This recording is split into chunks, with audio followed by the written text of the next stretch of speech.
దావీదులో ఉన్న మంచి లక్షణం ఏంటో తెలుసా? దేవుని యొద్ద ప్రార్థన చేయటం. సమస్య వచ్చిందా, దేవుని యొద్ద ప్రార్థన చేయి. శోధన వచ్చిందా, దేవుని యొద్ద ప్రార్థన చేయి.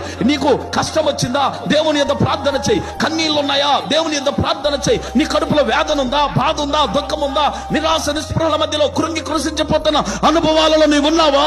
అయితే ఒకటే సొల్యూషన్, ఒకటే పరిష్కారం. అది ఏమిటంటే దేవుని యొద్ద విచారణ చేయటం. హల్లెలూయా. చాలా మంది ఏం చేస్తున్నారంటే దేవుని యొద్ద విచారణ చేయట్లా. సమస్య వచ్చిందనుకో, రా చూసుకున్నారా, కొట్టేసుకున్నారా, జగడమాడుకున్నారా. సమస్యకు నువ్వు పరిష్కారం చేసుకుంటే నీ పక్షాన్ని దేవుడు ఎందుకు చేస్తాడు? అందుకని నీ బతుకట్టుంది, అందుకని నీ బ్రతుకు వెనకబడిపోయింది. నీకు నువ్వే పరిష్కారం చేసేసుకుంటావు. నీకు నువ్వే. ఒకడంతా ఏదో ఉన్న రోగానికి మందు ఏరంటే లేని రోగానికి వేసాడు. అట్టుంటది మనం చేసుకుంటే. అర్థమవుతుందా? కాబట్టి దేవుడు పరిష్కారం చెయ్యాలి.